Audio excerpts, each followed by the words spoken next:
Can you draw like an engineer?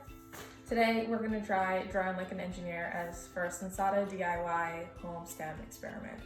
So what you're going to need for this experiment is if you have engineering paper or graph paper or just some regular computer paper.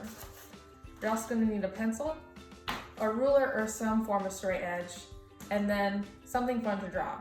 The activity calls for a dice, but since I'm also at my home office, I don't have any dice. What I do have is a domino, and I have a whole bunch of fun wooden puzzle pieces.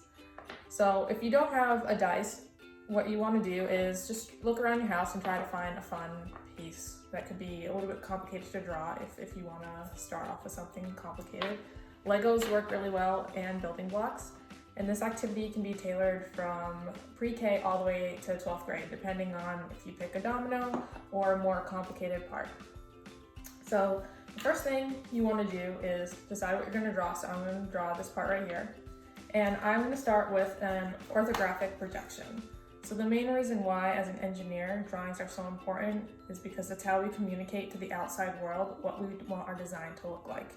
So for orthographic projection, I'm going to start by drawing the top of my item, which is this section right here.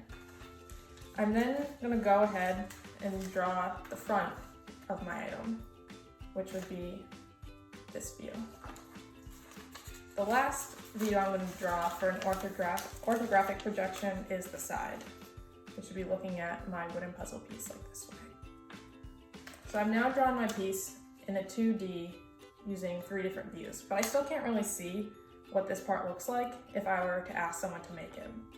So the last thing I want to do is make an isometric projection, which looks like this picture here. So what you want to do is take your puzzle piece or whatever you're drawing in the side view and rotate it about 30 degrees and try drawing it that way. So you're basically trying to draw a 3D view of your part. And you want to ask, is one isometric drawing enough? Well, it really depends on how complicated your part is and what you want to show. If you really want to challenge yourself, you can try drawing a complete assembly. So you might try drawing your bicycle. Maybe try drawing each part of your bike and then what your whole bike will look like all together. I hope you enjoyed this experiment.